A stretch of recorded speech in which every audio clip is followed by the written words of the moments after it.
Hi friends, നമ്മളെല്ലാവരും വന്ന ഈ ഒരു വെസ്റ്റേജ് എന്ന ഈ ഒരു മഹാസംഭവം ഇത് എത്രമാത്രം വലുതാണ് എന്നുള്ളത് നിങ്ങൾക്ക് ഒന്ന് കാണിച്ചു തരാൻ പോവുകയാണ്.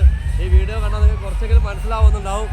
കാരണം ഇന്നലെ വരെ ഈ പ്രോഗ്രാം നടത്താൻ ഉദ്ദേശിച്ചത് ഇന്ദിരാഗാന്ധി സ്റ്റേഡിയത്തിൽ 40,000 ആളുകളെ പങ്കെടുപ്പിക്കുന്ന ഒരു പ്രോഗ്രാമായിട്ട് നടത്താൻ ഉദ്ദേശിക്കുന്നത്. അപ്പോൾ അത് ഓപ്പൺ സ്റ്റേഡിയം ആയതുകൊണ്ട് ഇവിടെ നല്ല ചൂടായതുകൊണ്ട് പെട്ടെന്ന് വെന്യൂ ചേഞ്ച് ചെയ്തു, ഇൻഡോർ സ്റ്റേഡിയത്തിലേക്ക് മാറ്റി. അപ്പോൾ കമ്പനി അനൗൺസ് ചെയ്തു ഡൽഹിയിലുള്ള ബ്രൗൺ സാൻഡപ്പായുള്ള ആളുകൾ മാത്രം വന്നാൽ മതി, അല്ലാത്തവരൊക്കെ യൂട്യൂബ് ചാനൽ വഴി കാണുക, ആരും ഈ സ്റ്റേഡിയത്തിലേക്ക് വരരുതെന്ന് പറഞ്ഞിട്ടുണ്ടായിരുന്നു. എന്നിട്ടും അവരാരും വരാതെ ഇരുന്നിട്ട് പോലും ഇത്രമാത്രം ജനങ്ങൾ ഇവിടെ വന്നിട്ടുണ്ട്. എന്താണ് നമ്മളെ വെസ്റ്റേജിൻ്റെ ഒരു വലുപ്പം എന്താണെന്ന് നിങ്ങൾ നോക്കൂ. അവിടെ ഞങ്ങൾ ലഗേജ് വെക്കുന്ന സ്ഥലത്ത് പോയി നോക്കിയ സമയത്ത് അവിടെ ലഗേജ് വെക്കാൻ ഒരു ഗ്രൗണ്ട് തന്നെ, ആ ഗ്രൗണ്ട് നിറഞ്ഞിരിക്കുന്നത്. അപ്പോൾ എത്രമാത്രം ആളുകളാണ് പുറമേ നിന്ന് വന്നിട്ടുള്ളത് അത് നോക്കൂ. ഇതൊക്കെ ഒരു സീറ്റ് പോലും ഒക്കെ വേക്കൻ്റ് അല്ല, എല്ലാ സീറ്റും ആളുകളാണ്, എല്ലാം നിറഞ്ഞ് ഇരിക്കുകയാണ് സീറ്റുകളൊക്കെ. നോക്കൂ, എല്ലാ സൈഡും ഈ കാണുന്ന കംപ്ലീറ്റ് ഗാലറികളടക്കം, ഗാലറി എല്ലാം മൊത്തം ഫുള്ളാണ്. ഇതിപ്പോൾ 11 മണി ആയിട്ടില്ല, ഞങ്ങൾ 9:30 ഞങ്ങൾ ഇവിടെ എത്തി. 9:30 എത്തിയപ്പോൾ ഞങ്ങൾ കുറച്ച് അഹങ്കരിച്ചു, നേരത്തെ ആണല്ലോ.